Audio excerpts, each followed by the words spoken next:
Bonjour à tous, bienvenue dans cette nouvelle vidéo. Donc aujourd'hui on est près d'une mare et puis on va s'intéresser aux reflets dans l'eau. A tout de suite.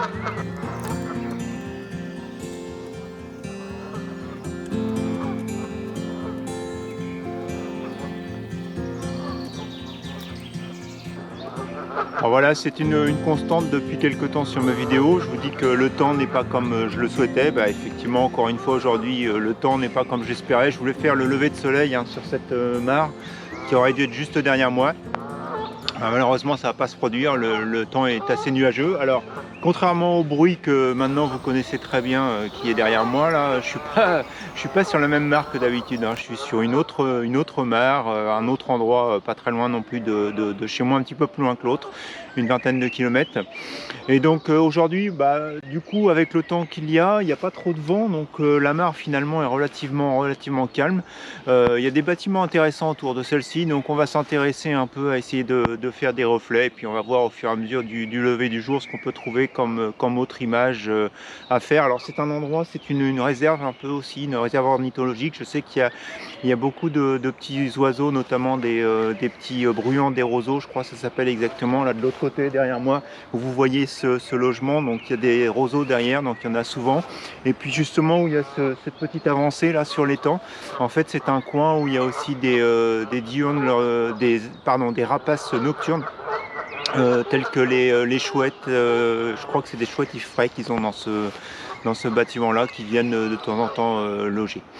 Donc voilà, un endroit relativement sauvage aussi, donc pas mal de choses à photographier, et puis on va regarder ce qu'on va faire nous aujourd'hui.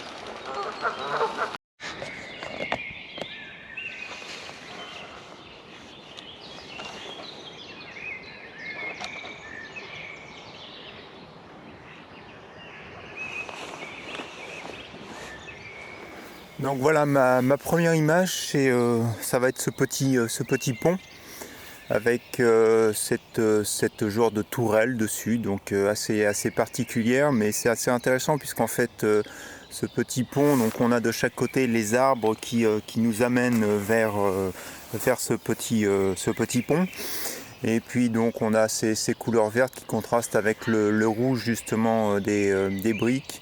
On a le reflet dans l'eau, donc reflet un petit peu perturbé parce que là les bernards viennent de s'énerver un petit peu, donc ça a fait pas mal de remous, donc on va attendre que ça se calme un petit peu, mais j'ai l'impression aussi qu'il y a un peu de vent qui se lève. Donc voilà, je pense qu'on va avoir un petit peu de remous malgré tout sur la photo, mais ça donne un effet qui est néanmoins assez intéressant sur l'image, donc on va pas le regretter.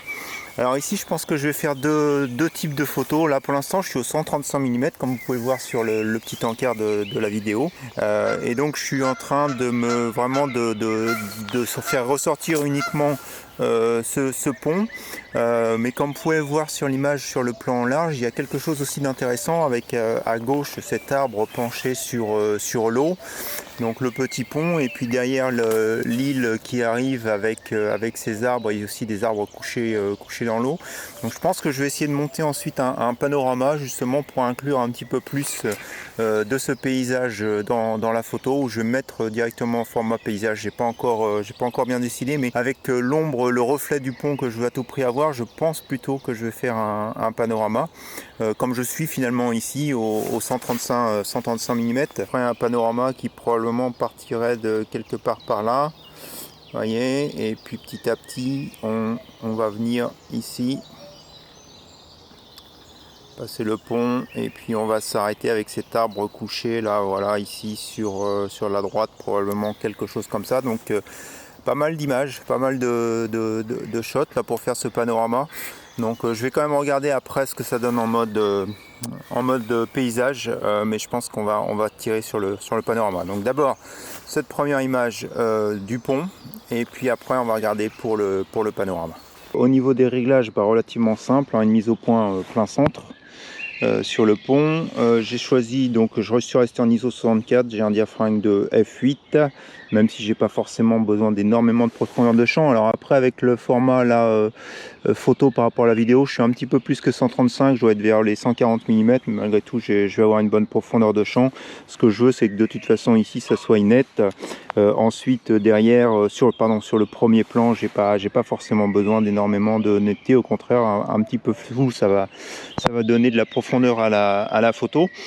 Et puis donc ça me donne une vitesse de 1 seconde, donc comme vous voyez un histogramme relativement bien équilibré. Donc on va y aller pour l'image.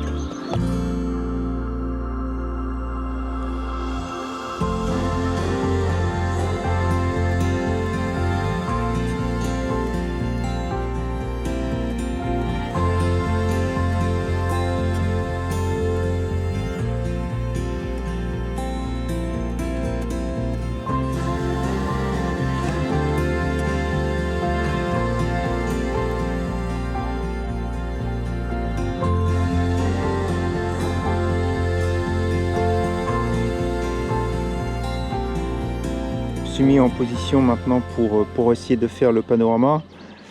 Donc vous voyez, au niveau du panorama, là où je suis gêné, c'est sur la stabilité et sur l'horizontalité, on va dire, de mon pied, puisque vous voyez ici je suis complètement de travers.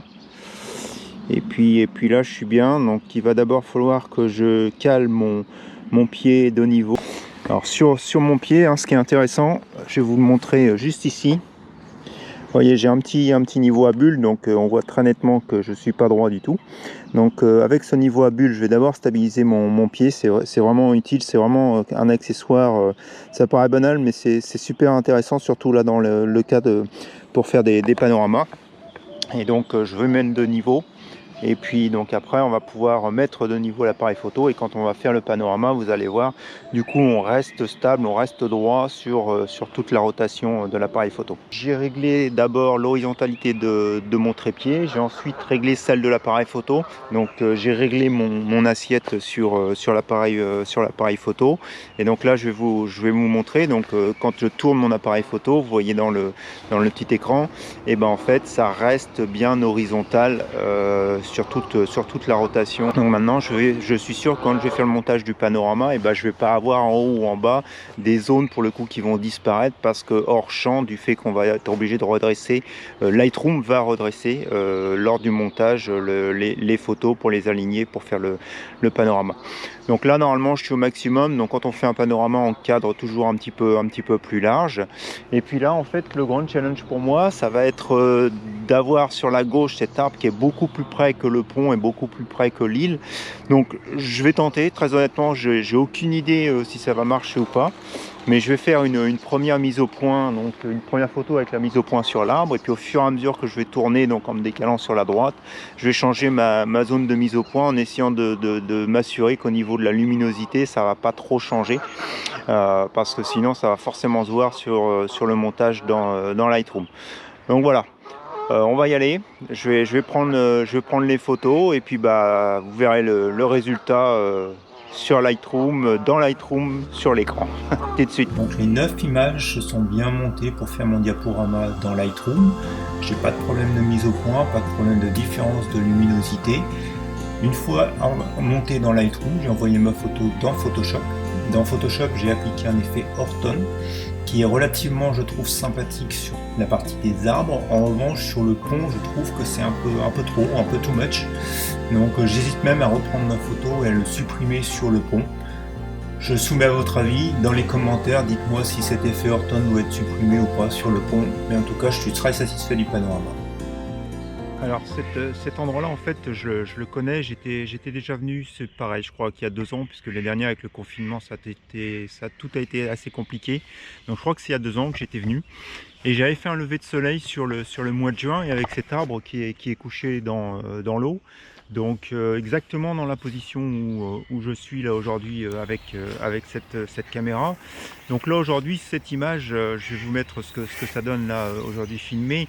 Ça donne pas grand chose, parce que vous voyez bien le ciel il est fade, il n'y a pas de couleur, il n'y a rien, il n'y a pas de nuages non plus qui pourrait un peu donner contraste. Donc du coup cette image aujourd'hui elle ne marche pas. Par contre, ce qui m'intéresse, c'est le reflet de cette cabane dans l'eau et puis l'arbre aussi couché. Alors cet arbre, il est assez compliqué finalement parce que par rapport à l'image et par rapport à l'arrière-plan, il a plutôt tendance à couper finalement l'image en deux. Donc en fait, il faut cadrer relativement sur la, donc pour vous sur la droite, pour moi là sur la gauche, pour finalement éviter d'avoir cet arbre qui coupe la photo. Donc là, de toute façon, je vais resserrer pour éliminer au maximum du ciel, tout en gardant quand même un peu de reflet et l'équilibre du reflet au niveau de l'eau. Et puis on va se décaler, donc tourner un petit peu légèrement comme ceci pour prendre la photo. Donc je vais me mettre en position et puis on va regarder ce que ça donne avant de prendre l'image. Ce que j'ai fait, c'est que j'ai coupé complètement le ciel. Et donc le ciel, on va le retrouver uniquement dans la partie reflet de la mare. Et pour éviter que ça soit un reflet argenté vide et qu'il n'y ait pas la symétrie, donc j'ai inclus cet arbre couché, donc qui va en fait meubler cette partie grise dans la photo, avec à droite aussi donc le reflet des arbres dans l'eau. Donc voilà, on a du coup une photo un petit peu plus équilibrée, et puis on a essayé un peu de travailler avec ce ciel fade pour finalement qu'il ne me gêne pas dans la photo et qu'il soit un petit peu plus intéressant.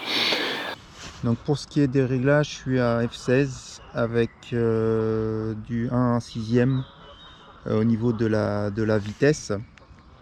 Donc ce que je vous disais, ce qui est relativement important, c'est de regarder sur les bords, de ne pas avoir la branche qui coupe. Donc avant de prendre la photo, donc tac, je vais agrandir un petit peu parce que là, non, pardon, dans l'autre sens. Donc m'assurer que voilà, sur le bord il n'y a rien, donc là c'est bon puisqu'on part dans les arbres.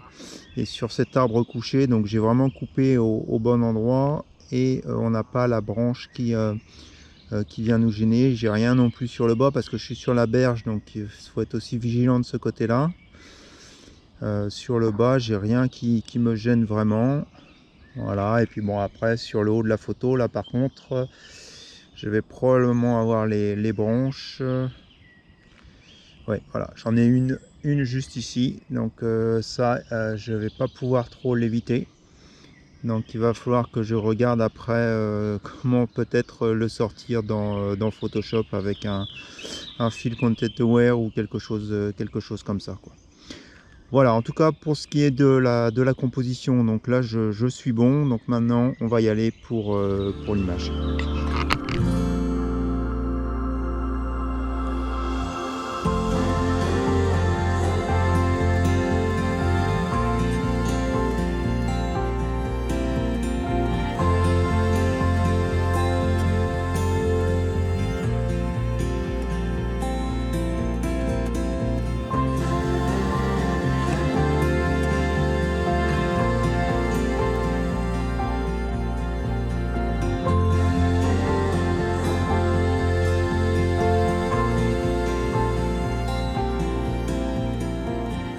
Ben voilà, finalement sur très peu d'espace, puisque je suis resté dans mon petit carré là depuis qu'on est arrivé.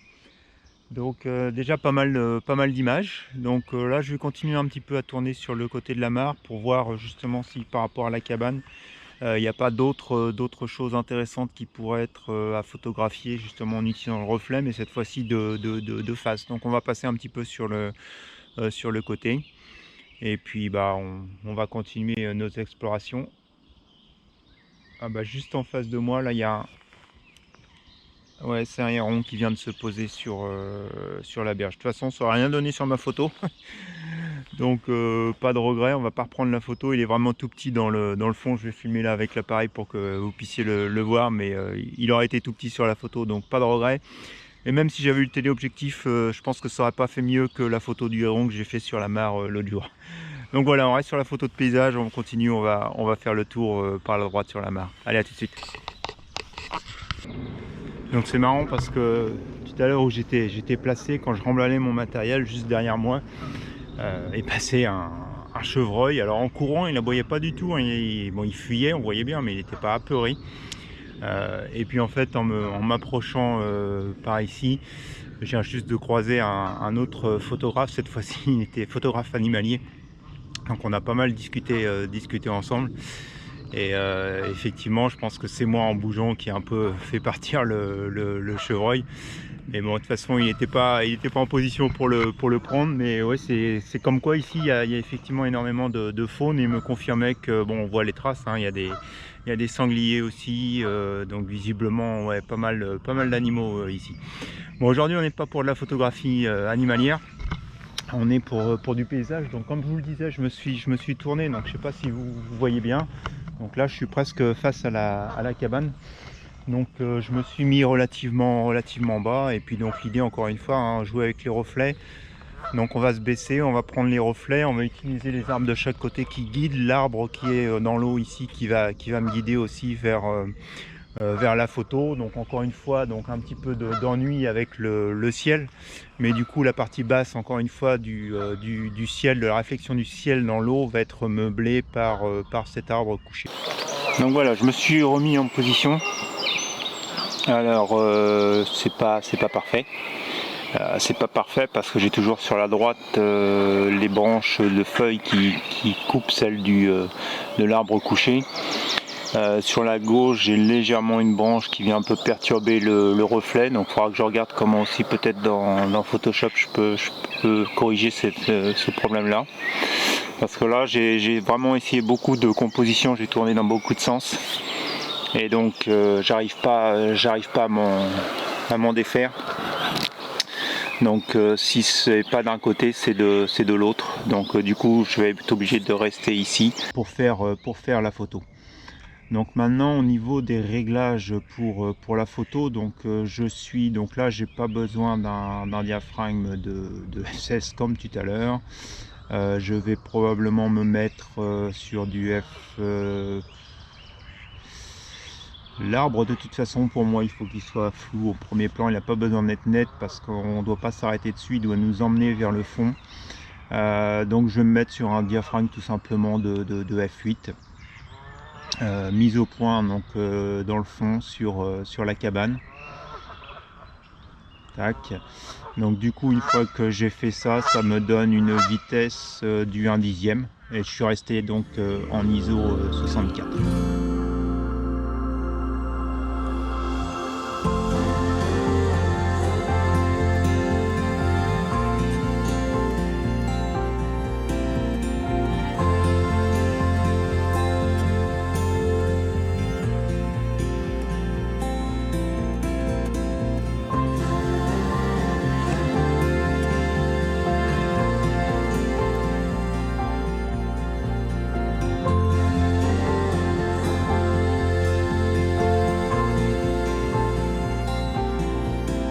Je suis en position pour ce qui va probablement être ma dernière photo. Donc s'il y avait encore des doutes sur le fait qu'il puisse y avoir des sangliers ici, donc vous voyez, il n'y a plus de doute possible. On vient bien se frotter ici. En plus, ça a été dégagé par les bois, mais bon, ça va pas être ça bien sûr ma photo, hein. Ma photo, elle est là, elle est derrière moi. Donc la cabane, je me suis mis de face, donc son décor en briques, tout ça, sa texture, c'est assez intéressant. Encore une fois, on va jouer avec le reflet, et comme du coup je suis embêté avec toujours pareil, hein, ce ciel sans contraste, donc on va cadrer serré sur la cabane pour n'inclure que la cabane et son reflet. Donc finalement une composition relativement simple. Donc je vais prendre un diaphragme de F10 probablement. Et puis on va attendre que les bernards passent pour finaliser cette image. A tout de suite.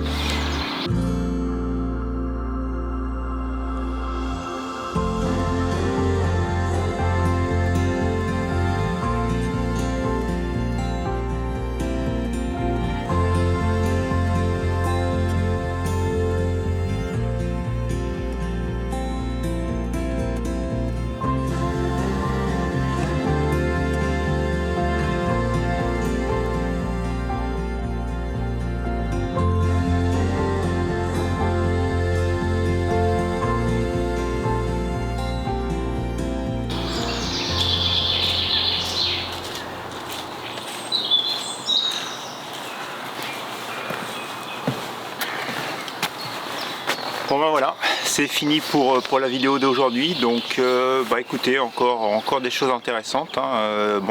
Encore une fois, hein, il manque quand même de lumière, cruellement de lumière pour donner un petit peu plus de volume aux photos.